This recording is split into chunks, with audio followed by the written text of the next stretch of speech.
a while since we've checked out another SCP video, but that's because I haven't found any that were super interesting to me. Until now. This is SCP-3147 called Tongue Twisted.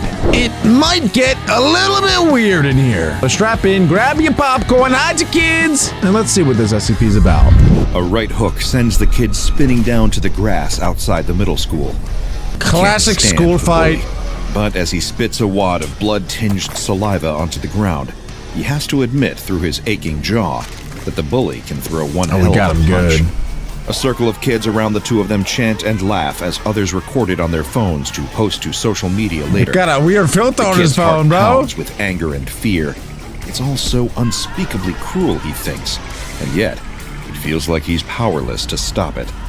The bully stands over him, rubbing the knuckles of his punching hand. He looks larger than life to the kid, a towering figure of malice and strength. He may only be 13, but when you're 11, like the kid, that's a world of difference. Bro might be 13, but he can definitely eat 13 Big Macs, I'll tell you that. That's right. That's what I call bullying the bullies. Maybe I shouldn't do that. He's only 13. I take it back. I'm sure he's a lovely kid. The kid tries to reason his way out, but that ship has already sailed. The bully gives him a mean kick in the guts that squeezes the breath out of his lungs. What if I wanted to hear you talk, boots? I'd work you like a puppet, dweeb, the bully says with a malicious laugh. All the rest of the crowd laughs along with him. Maybe he should run, or maybe he could just let the beating happen. It would be easier that way, and the pain would fade by tomorrow. No, it would not. Something inside him, something stubborn, whispers that he can't just keep running. This is like any anime character ever. They get beaten to a pulp, and that is when they level up. That's when they go Super Saiyan. That's what's about to happen with this kid. Kid can't take this any longer. He needs to fight back. Summoning up all of his strength, he leaps up and unleashes a punch into the bully's face, there we go. Staggering him a little. But the kid's not an athlete. He's a mathlete. Once the initial shock of the punch wears off, the kid is mortified to see just how little damage he's done. Oh boy, that just made him even more mad. The bully snarls. Now I'm really gonna destroy you. Hey, the kid closes his eyes and braces for a punch. Why are you not trying to dodge it? He barely opens one eye to peek and sees a teacher emerging from the front doors of the middle school and walking towards them. He's been saved. But as the teacher approaches, the kid watches in disbelief as the bully's whole demeanor changes in an instant. Oh, I thought the bully was gone. His scowl softens, his posture relaxes, and suddenly the same face that sneered at him just moments ago shifts into a wide-eyed look of concern, like he's ready to lend a helping hand. The kid can barely process it. The bully's become the perfect picture of innocence, even going so far as to reach a hand down towards him. I told you he's probably like deep down a nice, innocent, nice boy. I said that. But for real, what the heck's going on? Like normally in these SCP videos, I try to have some theories, some hypotheses. This time though, I literally have no idea what it could be and what it has to do with the tongue being twisted. He wasn't beating the kid up. He was just helping him up after he tripped. He's so clumsy after all. Oh, I see. He's playing nice now that the teacher's out there. He's pretending like he wasn't punching this little guy in the face, but he's helping him up. He's being a good little guy because he doesn't want to get in trouble. And the worst part is, I get it. The teacher buys it. The kid's pulse pounds in his ears as he glances at the teacher, then back to the bully, who's now wearing a practiced, saintly expression. The crowd around them shifts too, putting on shocked, sympathetic faces, like they're all part of the same act.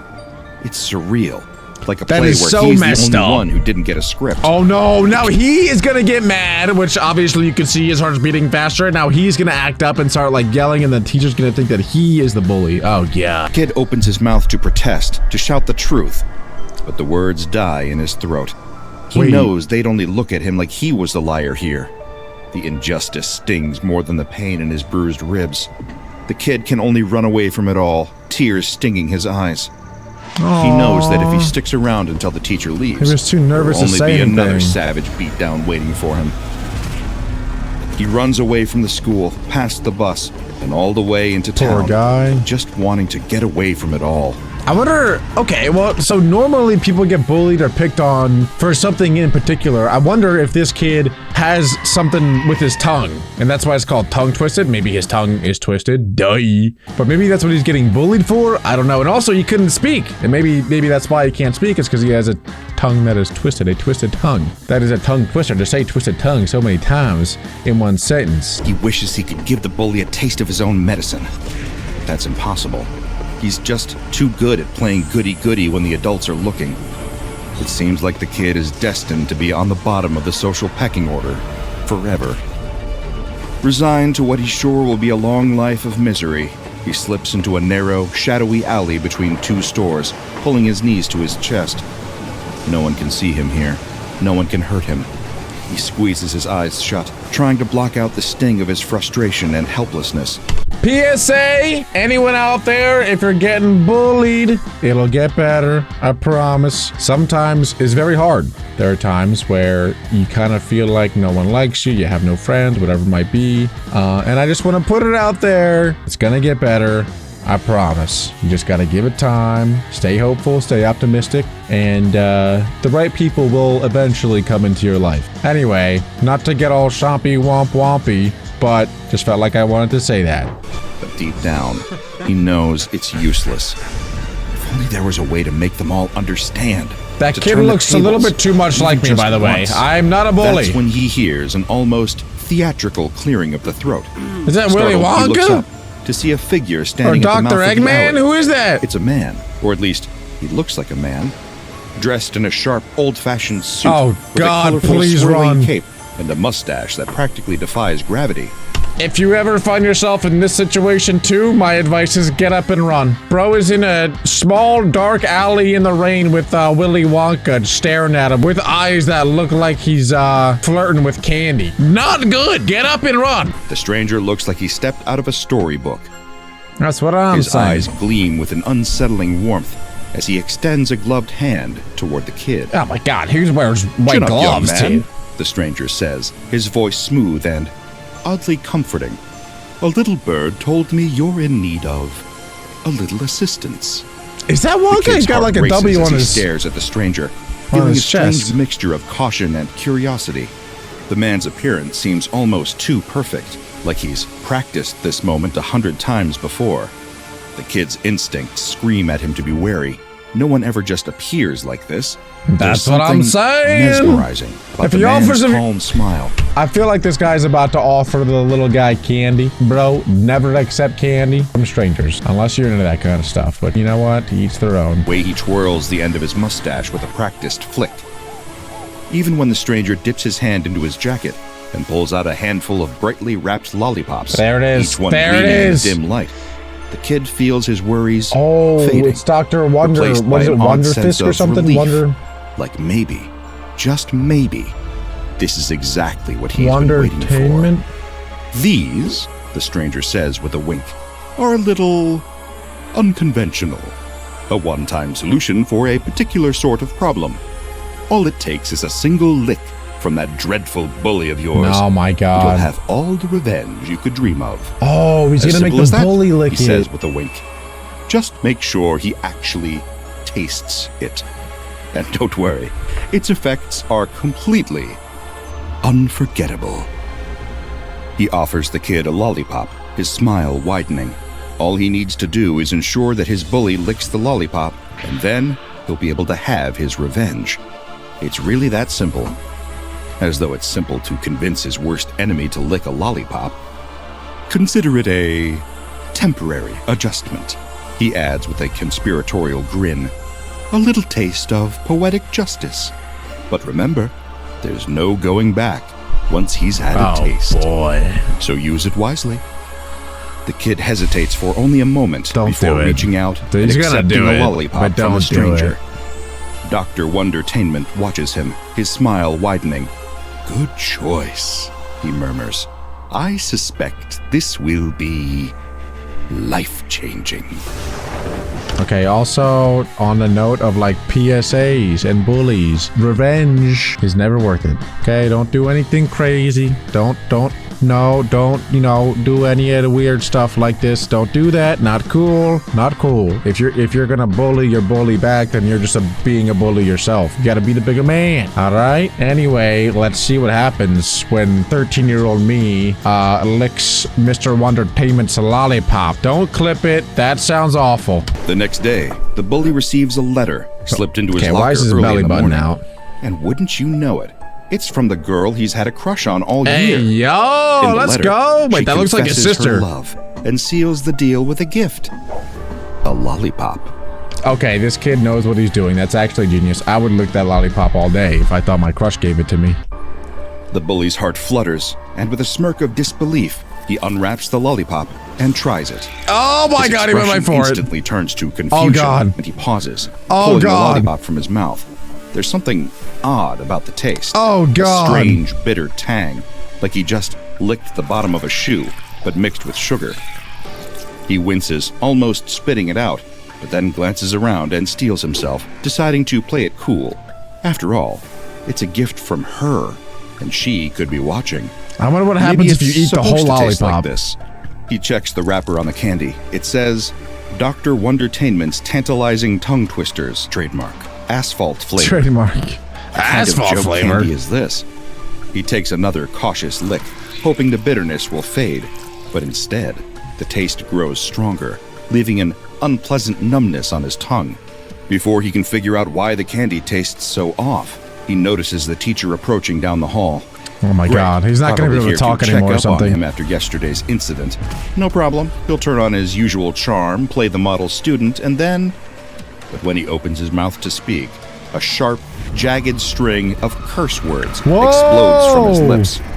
Every head in the hallway turns, and a silence settles over the crowd. The bully's eyes widen in horror. Those weren't his words. In fact, he's not even sure he moved his mouth at all. The teacher's face Oh my goes God. pale, her lips thinning as she glares down at him. What did you just say to me? What did She he asks, say? each word clipped and icy. The bully opens his mouth to apologize, but his voice betrays him again.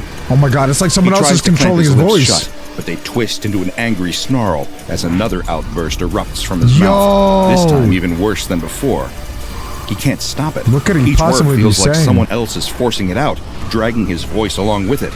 It's like watching himself in a nightmare. Wait, that is actually like insanely creepy if you think about it, because his brain is still there, but someone else is controlling his mouth, his voice. And if you think about it, the way that you're perceived as a person is not by the way you think, but it's the way that you say, though it's what you say, it's how you sound. So really, if someone else is in control of your mouth and what you're saying, then are you really even that person anymore? But I guess you are, but like in your head, dude, that's so creepy. You're not even in your own body at that point. You're kind of just like watching your own POV, but it's not you saying thing. I wonder if he can still control like his legs and arms and stuff, you know? Because if he can, maybe then he can just duct tape his mouth shut. There you go. Problem solved. He's saying the most horrific words, the most brutal insults, all directed at the teacher in front of him. He's utterly mortified that he's somehow spewing all of these obscenities. To him, it doesn't even sound like his own voice, but rather someone imitating him. By the time he's done, that's he's creepy. standing there in harrowed silence in front of everyone. Before he can even try to offer more words to defend himself, the teacher's hand grips his wrist and drags him down the hall. His ruse has been destroyed. He'll probably be in detention until high school. Meanwhile, in a quiet corner of the school, the kid sits in the AV room, watching where'd it the all lollipop unfold go? on a security Maybe someone feed. else is gonna lick the His lollipop. face curves into a grin as he listens to the bully's pitiful apologies and excuses, each one sweeter than he could have ever imagined. The taste of revenge is exhilarating. See, look, Almost now he's turning to the addicting. bully. I called it. I said once you start bullying, maybe, you know, then you become the bully. And now it's a whole cycle. It's the circle of the bullying life. And now this kid is going to keep doing weird stuff like that. But as the kid laughs, unaware of the full implications, a shadow falls over his face on the screen. Oh, God, as though he's something back. else is watching and waiting. But while the kid revels in his victory, the the true nature of Dr. Wondertainment's tantalizing tongue twisters trademark remains as twisted and enigmatic as his creator. Revenge may be sweet, but as the SCP Foundation has discovered, these candies leave a bitter aftertaste for everyone who dares to use them. On the surface, these suckers appear to be nothing more than a strange confection, a harmless novelty. But as the SCP Foundation has come to learn, these tantalizing tongue twisters trademark are anything but innocent. In fact, they're classified as SCP-3147, a product of Dr. Wondertainment, designed to sow discord in the most curious ways. And yes, I am, unfortunately, legally obliged to say the trademark part, due to the actions of Dr. Wondertainment's thaumaturgic lawyers. At face value, there's very little that seems actively anomalous about instances of SCP-3147. They're small lollipops made of a sphere of hard candy on the end of a white stick, covered in a wrapper that features Dr. Wondertainment branding, as well as the flavor of the item in question, which, as you've seen, and will further see, can skew a little bizarre. The same cannot be said of these candies on a molecular level. Foundation testing has yielded no progress in finding anything anomalous about the candy itself, or the packaging containing it. If you enjoy one of these candies alone, you're unlikely to even notice anything strange about them. The anomalous effects of SCP-3147 only kick in once the candy has been licked by at least 2 people, which I personally find to be terribly unsanitary, even when you're dealing with non-anomalous candy. However, oh my god, I think I might have figured it out. It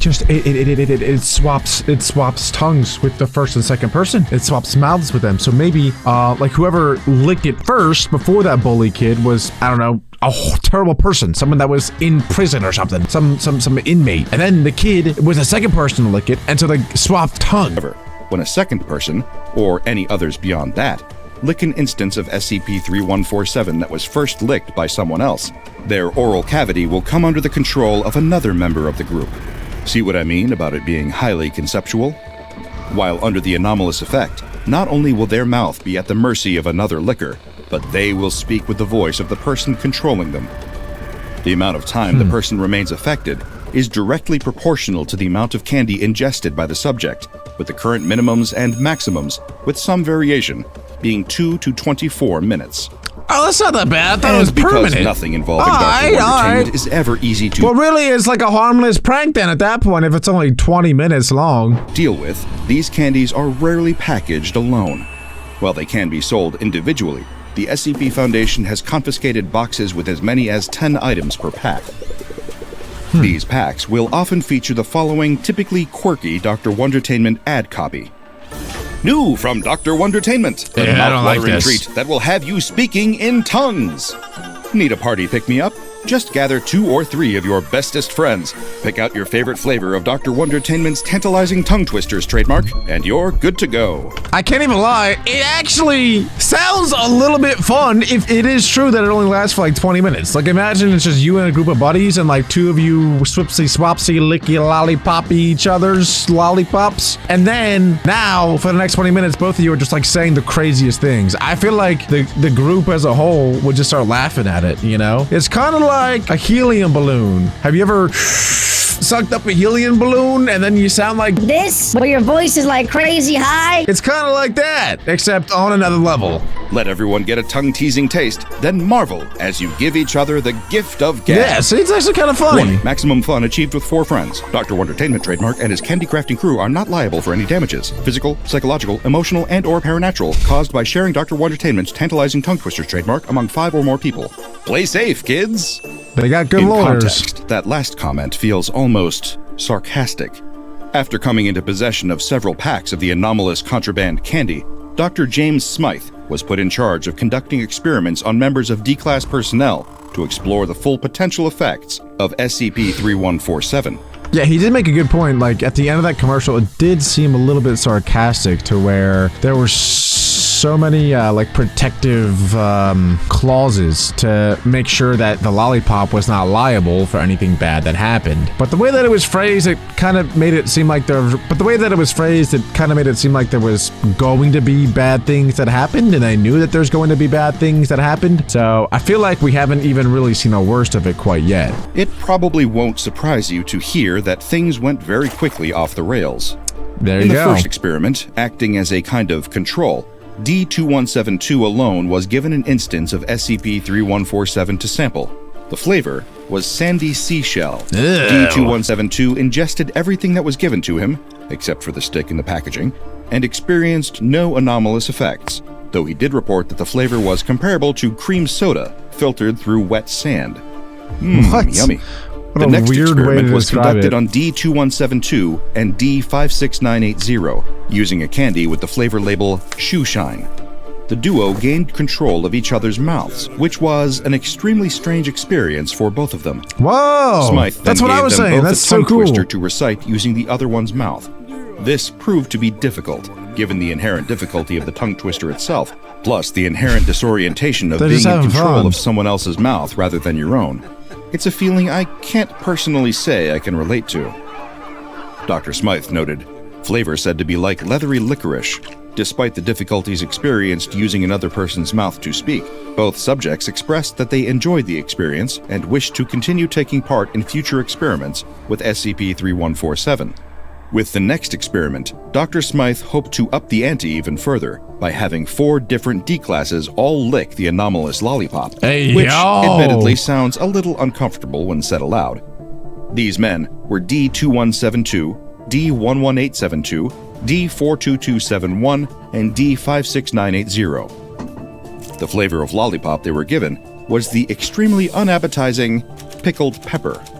Incidentally, 4 subjects is also the maximum number recommended by the official packaging, so they were really pushing their limits on this one. Each time a different D-class licked the lollipop, they gained control of the mouth of the previous person who licked it, and thanks to being given permission to ingest all the candy on the stick, this effect remained for 15 minutes. In this time, they all conversed freely, enjoying the surreal nature of the experience.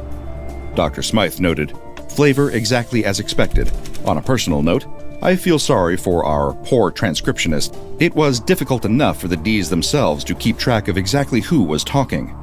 That would get confusing, especially if they continuously lick it, because it reminds me of like the Scooby-Doo movie scene where everyone's continuously switching bodies, and the one time Fred got Daphne's body. That's a classic scene. Classic scene. But anyway, yeah, I mean, this is probably the first SCP that I've ever watched so far that I feel like is actually low-key kind of cool. Could be pretty fun. I do wonder though who the first person to lick the lollipop was for that bully. We never found that out. There was clearly someone very mean though. The next test was not to test how many people could be affected by the anomaly, but some of its potential applications. In this case, how it would interface with voice recognition technology.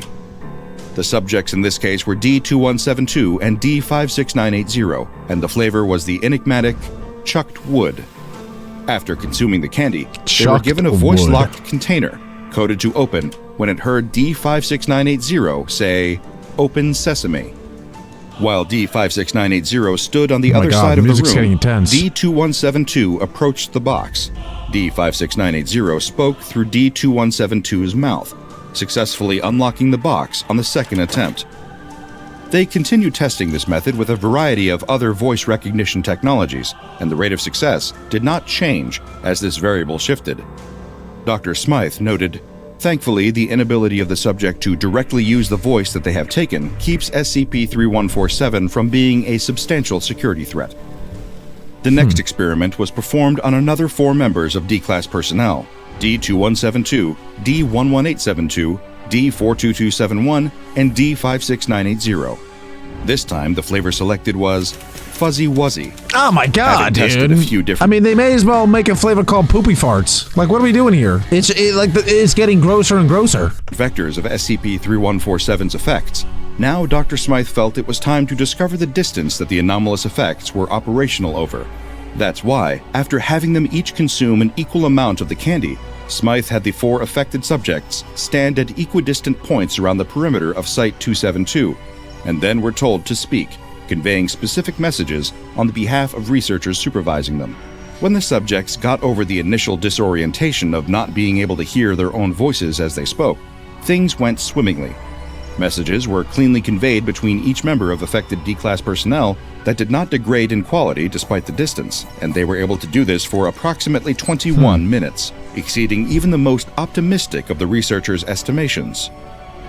Dr. Smythe noted, further testing at longer distances is required.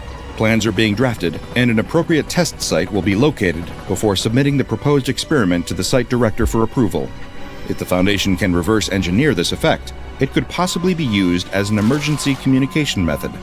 In a grim piece of tempting fate, things got out of hand during the 13th SCP-3147 experiment, when researchers pushed the boundaries just a little too far. They exceeded the recommended number of participants per candy and used 5 test subjects. Oh god, did they die? The What flavor was happened? bitter butter, and the results were that one actually sounds disastrous pretty good. for all involved. During testing, the 5th member of the group, D42271, found her mouth being controlled by a little girl speaking from an unknown location, much to the confusion of the researchers and the other D-classes in the test group. The little girl cried for help through the D-class's mouth, and when she was questioned by Dr. Smythe about her location, she said, "I don't know. I was in a toy store with my mom, and I went to go look at the dolls. Then there was this big man that grabbed me when Mom wasn't looking, and he took me here. He said he needed to test stuff, and he keeps feeding me candy, and I don't like it anymore, and my tummy hurts." And naturally, everyone in attendance was stressed by this, D42271 in particular. After a period of silence, the little girl's voice entered a state of audible panic, screaming out, "He's here! He's here! Tell him to go away! I can't eat anymore! Tell him to stop! Please make him stop!" D42271 valiantly tried to help, screaming through a body she didn't know for the assailant to leave the little girl alone, even as she felt as though a metal contraption was forcing open her jaw. But then, her body doubled over and began profusely vomiting, making everyone in attendance panic and call off the experiment early. Experiments were done on D42271's vomit in the aftermath, and it contained trace amounts of several other anomalous food items, which I've taken care to catalog here. SCP-1916, Zero G Wiz Moonrocks trademark. These are a series of multicolored Wait, so that poor girl was just like stuck in a shop with her mom, and we're just getting totally owned by Dr. Wonderfunkel. That sounds way more messed up than I meant it to be. What's weird though is the little girl could hear what was being said to the like adult woman's body. So not only does it take control of the mouth, but they can also hear it too. They never I don't think they ever mentioned that in this video, but that seems to be 100% certain. Jawbreakers, each one corresponding to a different planet mostly in our solar system, including Martian Cherry, Venusian Berry, Lunar Lime, Jovian Jelly, That's Outer pretty cool, Space actually. I would eat Strawberry, those. and Planet X. Depending on the gravitational state of the corresponding celestial body, the gravity of anyone eating the candy is also affected, either massively increasing or decreasing their weight without any alteration to their mass or shape. SCP-1842, Dr. Wondertainment's Magic Microwave Set trademark. This is a toy microwave that can convert a toxic clay substance, known as SCP-1842-2, into any edible substance that it's molded into. The resulting foodstuffs are known as SCP-1842-3, which is harmless. That is awesome! But has no nutritional value whatsoever. Oh, never mind. It is what That's was found awesome. in the affected D-Class's vomit. And also SCP-1079, Dr. Wondertainment's Bubble Bath Bonbons trademark.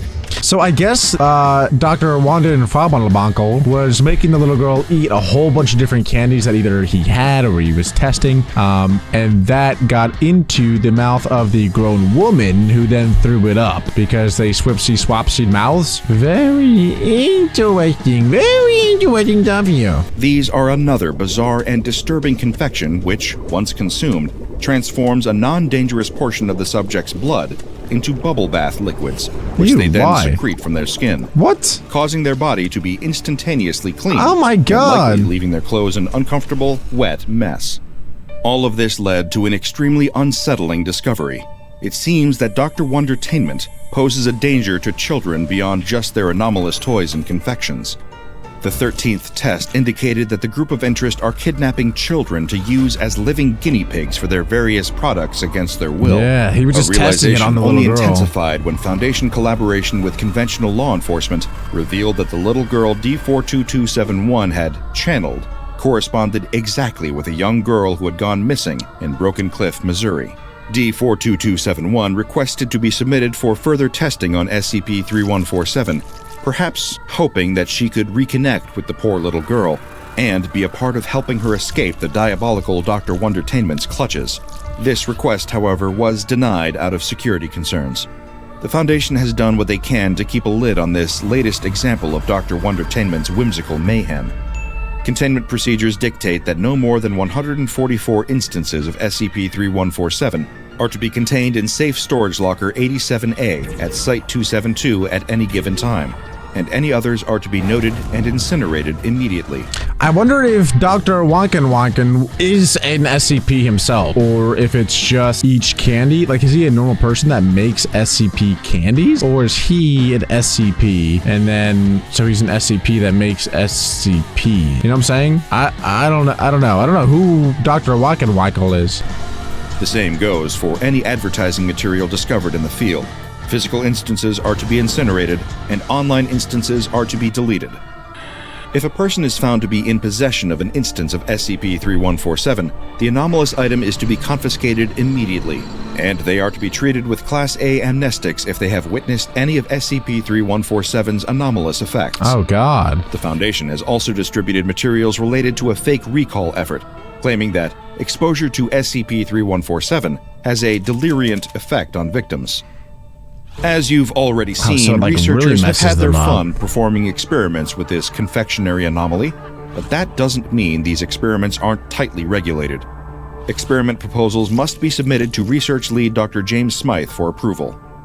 Any experiments involving 5 or more test subjects must also be approved by the site director and overseen personally by Dr. Smythe, just to make sure nobody uses research privileges irresponsibly. A wise owl was once asked, "How many licks does it take to get to the center of a Tootsie Pop?" When it comes to Dr. Wondertainment's tantalizing tongue twisters trademark, this wise old researcher recommends you play it safe and stick to chocolate. Check out the Dr. Bob Patreon. Bro, that was really, really creepy, but a very awesome concept. I'm not gonna lie, I probably would lick it and then let Adam lick it too, and then we could swap mouths for 20 minutes. That does kind of sound like fun. All things considered, though, we've seen way creepier SCPs than this. If you guys want me to continue reacting to more SCPs, comment down below which ones you want me to watch. Anyway, shout out to Dr. Bob for making this awesome video, and if you guys do want to watch another really cool one, make sure to go ahead and click right here.